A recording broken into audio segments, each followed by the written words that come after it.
তো অনেকদিন পরে আজকে আমি চলে আসলাম পাইকরা ফুড জোনে। সেখানে খুব সুন্দর সময় কাটালাম, আর সেখানের পরিবেশটা সত্যি দেখার মতো। আপনারা দেখতেই পাচ্ছেন কত সুন্দর চারিদিকটা, দেখতে খুবই ভালো লাগছে। বেড়ানোর ফিলিংসটা যেন আরো বেড়ে যায়।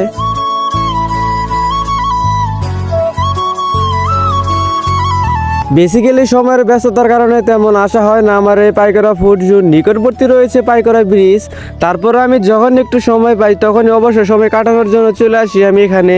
যাই হোক, আমার অনেক বেশি ভালো লাগে। আর অল্প কিছুদিন পর থেকে শুরু হচ্ছে যে আমাদের এখান দিয়ে গোছাগাড়ার সময়, তখন খুবই ভালো চারিদিক। ওখান থেকে আমি বড় একটি কড়ই গাছ দেখার জন্য চলে আসি এখানে ভালো পরিবেশ। তো এটাই হলো পাইকরা কাঁচাবাড়ি বটতলা, দেখেন। আর পাইকরা কাজীবাড়ি বটতলাও কিন্তু অনেক সুন্দর সময় কাটানোর একটি জায়গা। আর বিকেল বেলায় কিন্তু এখানে অনেকটা রিল্যাক্সিং করার মতো একটি সময় কাটানো যায়।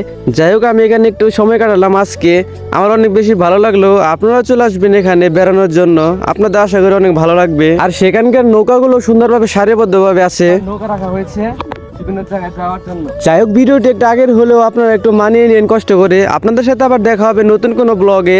সবাই ভালো থাকুন, সুস্থ থাকুন, আল্লাহ হাফিজ।